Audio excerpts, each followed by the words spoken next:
Well, hello. I wanted to welcome everybody here today. It's early in the week. It's my first time trying to be the one to direct traffic, so to say, today. And so I just want to say, because it's early in the week, we've got some things coming up probably. And I think it's really important to let you know we have to end by 1:25 for the House to go meet with the governor. So at 1:25 we will close it up. So we're open for any questions. Thank you for coming today. That's your cue. We'll give you as much time for questions as possible. So what do you have coming up this week? In the Senate? Yeah. Well, I think we have a lot of things coming out of the Senate, meaning part of them are going to be from, bills that we have in healthcare, bills that we have in higher ed, working on some of the things, and I know Senator Bailey wants to talk about higher ed. I think we're going to be looking at the I-405. We're going to be looking at, the funding for education, et cetera. I know you've been asked in previous weeks when I wasn't here, but I'd like to re-ask the question. I mean, Washington has been so front and center because of this lawsuit that Attorney General Ferguson is pursuing. The governor's obviously been incredibly outspoken. I don't have a clear sense of where Washington Republicans stand in terms of the new president, in terms of the role that the governor and the Attorney General are playing, whether you feel that that's appropriate. If you're comfortable or not comfortable with the president's policies to date. And I know you all represent different backgrounds, different districts, different perspectives, so this is not directed at any one of you, but Sure. I'd love to hear from a couple of you, just about how you're feeling about it. Well, I know from our perspective, this is my 15th year down here. And every year I'm here, regardless of who the presidential, who's sitting in the presidential office. Well, I think Reagan is still the president, according to the last. Hey, wait a minute now. Our pictures are coming. Yeah, I didn't run for a federal office. I ran for a state office. And as you know, we've got some massive challenges going on here in Washington State. And it's really easy for us, I think, to get distracted, any of us, whether it be a state legislator or a statewide elected official, to get distracted from what the public really hired us to do here. My constituents hired me to be a state legislator and to deal with the issues of not only my district, but the issues that the state's dealing with. And so it's, if I may, it's yes, there are certain things that I think any one of us, you've got 147 legislators, we're all going to have a different personal opinion about it. My question is, does my personal opinion does it really make sense to even be sharing it? Because my job, it's too easy to get distracted with the fact that I've already got nearly 2,000 bills between the House and the Senate I'm supposed to be keeping track of. And so, yeah, sure, I've got, personal, across the coffee table discussions that take place related to what's going on in Washington, D.C. But at the end of the day, I've got to keep my effort and my time focused in on, what really affects us down here. And if the governor or the attorney general believe that it's important for them to play in what's going on in D.C., okay. Whether I agree with them or disagree, I've still got a job I got to get done. And I'm going to focus in on McCleary. I'm going to focus in on rural economic development. I'm going to focus in on our transportation challenges. You might want to ask about 405. I'd be happy to talk to you about that. But I'm not a legislator that's in D.C. I'm one that's here in Washington State. Are you concerned that the mass deportation of immigrants, if it's carried out, will hurt Washington's agricultural sector? Well, I will tell you this, that there's a bill that's before us right now. We didn't get a chance to finish voting on it today, but there's a bill related to our immigrants being able to get CDLs for commercial truck driving. And if it wasn't for our voting machine breaking down in the House today and shut the place down, we probably would have got to that bill because most of us would have supported that. We've got over 40,000 drivers short in Washington State. We do not have enough people that have commercial driver's licenses. We've got a bill that actually allows folks that have been vetted to get their CDL and to then hopefully go to work for one of these trucking companies that we're right now, when I'm over 40,000 drivers short, that's a big, big problem. We got to get products moving. Are you worried about the upcoming crop harvest though? Oh, I'm always worried about it. It's the third largest industry in the state of Washington, so absolutely we're going to be concerned about it. And so, whether or not we have to make some changes here in Washington state policy to deal with that or not, it's yet to be decided. I don't think the folks that are working in the harvest come from the countries that were affected by that too much. No. Yeah, no, that's true. But the president's also talking about other possible large-scale deportations. And the increase in deportations we've seen in places like New York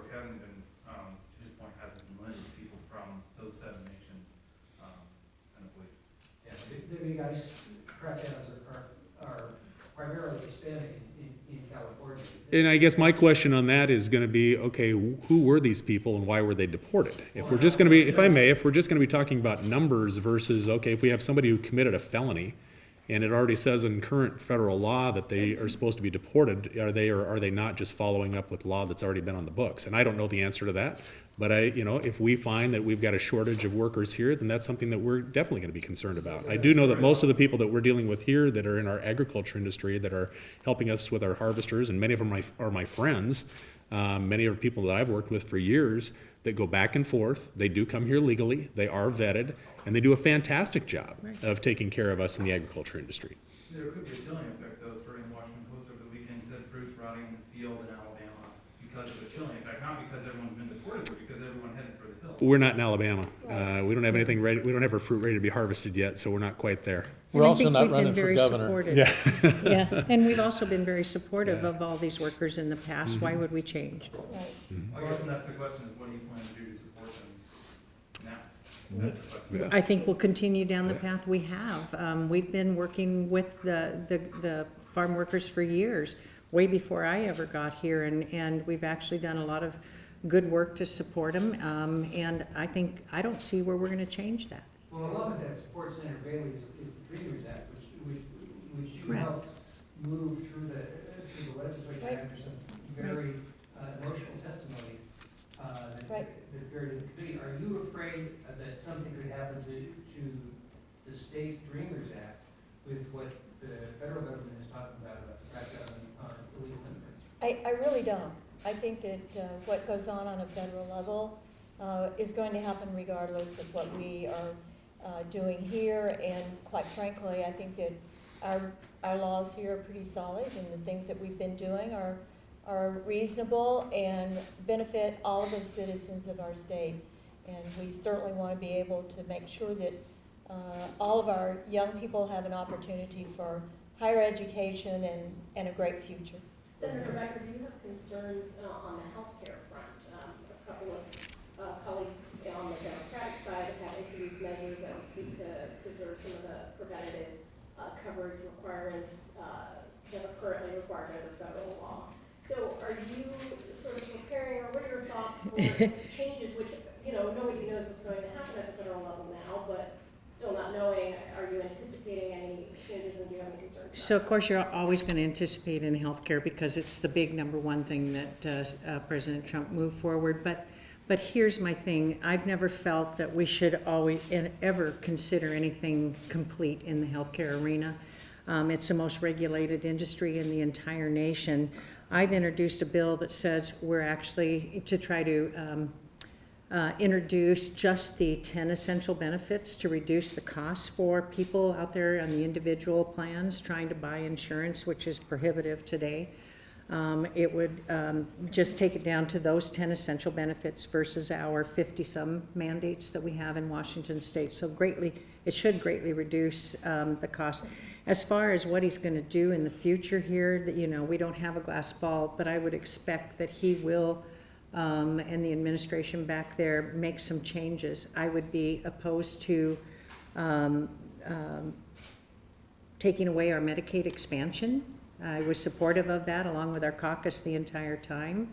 But the thing that I think it does give us an opportunity to do is look at how we might be able to improve that, and how we might be able to make it better for patients. Preventative care today, we can't get the reports out of the Healthcare Authority to know how many people are actually getting their preventative care services. We got a report, but it's not accurate, so we're having to delve into that longer. Immunizations, we don't have the information to tell us if it's doing a good job yet. It's an opportunity, and it's scary, and it's like when we brought, when we were faced with the ACA from the very beginning. It's just looking at it again. Do you think it should be repealed, the ACA? In my heart, I think a lot of it should be repealed. All of it, no. There's certain things like the Medicaid expansion. I like the fact that we provide care or insurance for kids up to 26. I like certain parts of it, not all parts of it. I guess I just want to go back to Senator Bailey in terms of what did you ended up calling it? The real health care. So as I understand it, the concern that those individuals had is that President Trump would reverse Obama policy on the deferred action for childhood arrivals, which the state has no control over. But if he did that, they would lose their work visas and their ability to stay, and could potentially, I suppose, be deported. Is there anything the state of Washington could do at that point, or do you essentially say to the real Hope Act beneficiaries in this state, it's in the hands of the president? I think there are a lot of things to consider. First of all, some of the people who are here that don't have citizenship, they're legally here though, on other provisions. So I think that you can't just make a broad statement. We're going to have to look at everything individually and make sure that the people who are possibly in jeopardy, but I'm not sure that's really going to happen. We have programs that to unwind all of those programs on a federal level would really be very, very difficult. So do you have a message for think about those youth or young adults that you met with who were pivotal in passing the convincing you to support it, right? What would have you had a chance to talk with them? If you did, what would you tell them if they are concerned today that in their view the rug's going to be pulled out? I've thought about that. I really have. It does concern me a great deal because I think that we leave people with a lot of doubt about their future. I just want them to know as long as they're here that they do have a good future. We're really working very hard to make sure that all of our residents here have an opportunity for whatever it is that they're seeking. At the same time, I do believe that it's important for us to understand that we have people that come to this country, whether it's in a way that's not legal or not, that mean to do us harm. And we know that. As a sidebar, my son works for ICE. And so we know right now that when people are here committing crimes that are not legal residents of our country, it's very difficult right now for those people to be deported. And we need to make sure that the people that are here are wanting to abide by our laws and being, good people in our country. And I think the vast majority are. And maybe that helps crystallize my thinking about the president, whether there's a role for you as state Republicans. If there is some nuance, let's say, to immigration policy that's important for the president and his team to understand as it relates to Washington State, which is on the one hand you're saying, if you're a convicted criminal and you're here illegally, I think what you're saying is deport them, and it should be easy to do so. If you are someone who's benefiting under the Real Hope Act, maybe you're saying, I'd like to protect that person's status. How do you feel any obligation to transmit that message to the new administration and to say this policy, whatever you do, needs to be nuanced, needs to be... I think all the states are trying to do that because everybody has a little different. And I know our governor is trying to communicate that also. But I'm just working within the framework of what we have going right now, what we're doing, and we're going as though nothing is going to change. And I hope that we will find a way to do the things that need to be done in order to keep our country safe and the citizens of our country safe. If there are people here that mean to do us harm, find a way to get rid of them, get them out of our country. Question for Leader Dan. Yes. There's a House bill about requiring schools to test drinking and cooking water for lead. In a time when you're scared to the bottom of the barrel for education dollars, there's no appropriation in this bill. Mm-hmm. Are you concerned this is a well-meaning but unfunded mandate? Well, of course, it's well-meaning. I think we got a couple thousand bills that are well-meaning, but then you get to where the rubber meets the road on, does it meet the fiscal test with McClary coming up and everything? I think that's when we get down to, okay, if we're going to do it, how far can we go? I think that it has become relatively simple for us to point our finger at probably a few of the districts that are probably of the biggest concern, where there's a history with the health department, and I think that we just have to prioritize it. Should we be doing a statewide assessment of this immediately, that's probably going to be where we just have to say, well, we just can't do that. This, unless we're able to within existing resources that our state health, and local health departments have, I just don't see us being able to do that. But I do believe that there are several districts around the state that we could probably focus in on and utilize some resources that we have to help solve that problem. More broadly on that, I mean, Yes. it would take about $5 million is the last estimate that I've heard to routinely test lead coming out of fixtures and stuff in schools. Well- Last time I talked to you, it was sort of like, well, maybe the districts have a little bit of, they should be shouldering a little bit of this, but when it comes to just like specifically routinely testing at $5 million kind of thing, I mean, is that something that you'll be expecting to find in budgets or no? Well, I think that this subject matter falls right along with other subjects we've dealt with in the past, such as asbestos, mercury. There's been a lot of things that we've dealt with just in the course of the last probably 10 or 12 years, those two subjects in particular, that this falls into that category. If it's endangering the health of our citizens, then it has to be a priority to the level that we can fund it. We've proven in the past we've been able to move policy, change policy to deal with those things, prioritize them. Those policies are in place today, dealing with both of those particular products, and I don't think that we're going to handle this any differently than those. Now, that being said, when we start looking at the diseases that are related and the outcomes of this, let's say that lead's a poison, not unlike mercury and not unlike whoever's buying the donuts after that phone going off, and asbestos, there are diseases that go along with these chemicals, and in many cases, there's federal law that's already in place to deal with some of these things too. So the question is there under lead, like there has been with, for example, asbestos, is there already a case where there's a fund that's out there that should be focusing in? And you see where I'm going with this, is that if this is going to be a federal issue as well as on top of the local stuff, we'll deal with it at the local level to the best of our abilities, absolutely. I mean, I know a lot of those school districts don't test for lead. Yeah. They say either they don't have the money, or I guess they just haven't thought of it, or something like that. A lot of them don't test for lead. And does that concern you? Well, from my perspective too, and I think I mentioned this a week or two ago, is that it's not just the pipes that are in the schools. It's also the water districts through their municipal lines. Where's the water source? Is it the pipes in the water, or is it the water source itself? There's other minerals, and those of you who know my professional background, I actually helped the state of Washington back in the early 90s writing the health codes for water.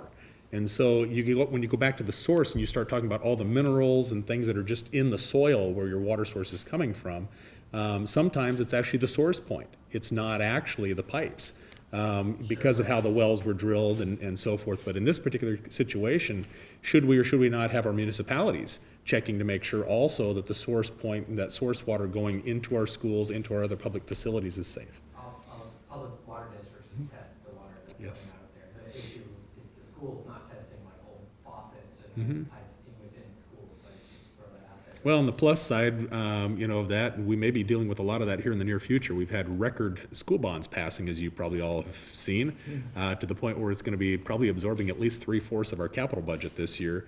And we're going to see a record number of schools absolutely not only torn down and replaced, but new ones coming up. So a lot of our school infrastructure that's been sitting around since the 60s and 70s is going to be replaced over the course of the next 24 to 36 months as well.